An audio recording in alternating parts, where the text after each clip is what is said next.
श्रीराम जय जय राम. श्री अनंतकोटी ब्रह्मांड नायक राजाधिराज सच्चिदानंद सद्गुरु श्री ब्रह्मचैतन्य महाराज की जय. जय जय रघुवीर समर्थ. श्रीराम. श्री ब्रह्मचैतन्य गोंदवलेकर महाराज प्रवचन. 24 ऑगस्ट. जेथे संत तेथे आनंद व समाधान असणारच. काही संत वरून अज्ञानी दिसतात, पण अंतरंगी ज्ञानी असतात. खरोखर संतांची बाह्यांगावरून पुष्कळदा ओळख पटत नाही.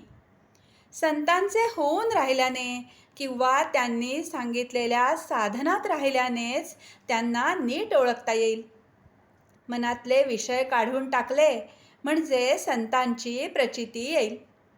आपले दोष जोपर्यंत नाहीसे होत नाहीत किंवा लोकांचे दोष दिसणे जोपर्यंत बंद होत नाही, तोपर्यंत संतांची पूर्ण ओळख आपल्याला होणार नाही.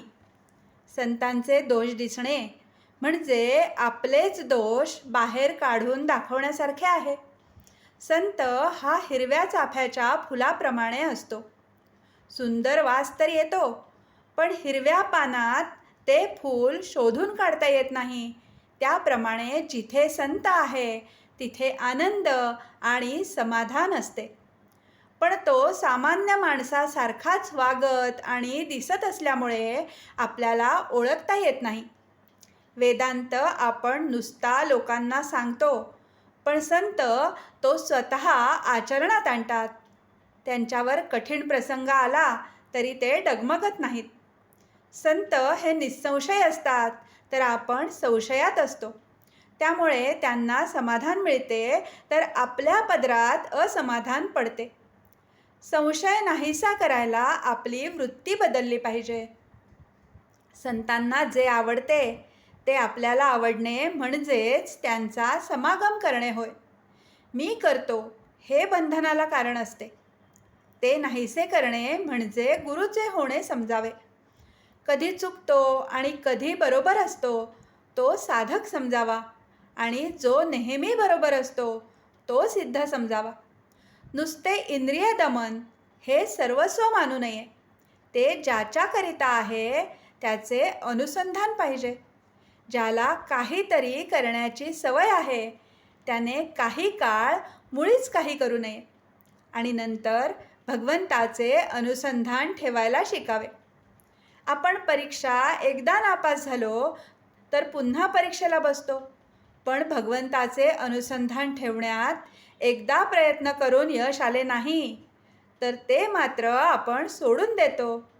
हे बरे नाही. देवाचे बोलणे हे बापाच्या बोलण्यासारखे आहे. त्याच्याजवळ तडजोड नाही.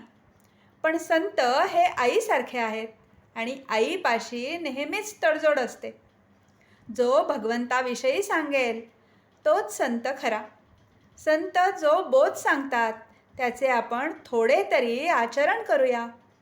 भगवंताचे अधिष्ठान ठेवून प्रत्येक कर्म करावे. जिथे भगवंताचे स्मरण तिथे माया नाही. जिथे माया अभिमान आहे तिथे भगवंत नाही. दानाचेही महत्त्व आहे. पैसा आणून गळ्यापाशी बांधला तर तो बुडविल. त्याचे यथायोग्य दान केले तर तो तारील. भगवंतच खरा श्रीमंत दाता आहे. तो श्रीमंतांचा श्रीमंत आहे. त्याचेच होऊन आपण राहिलो तर तो आपल्याला दीनवाणे कसा ठेवील. आजचे बोधवचन. संत हे भगवंता वाचून दुसरीकडे राहिलेच नाहीत, म्हणूनच ते संत झाले, म्हणजे देवस्वरूप बनले. जानकी जीवन स्मरण. जय जय राम.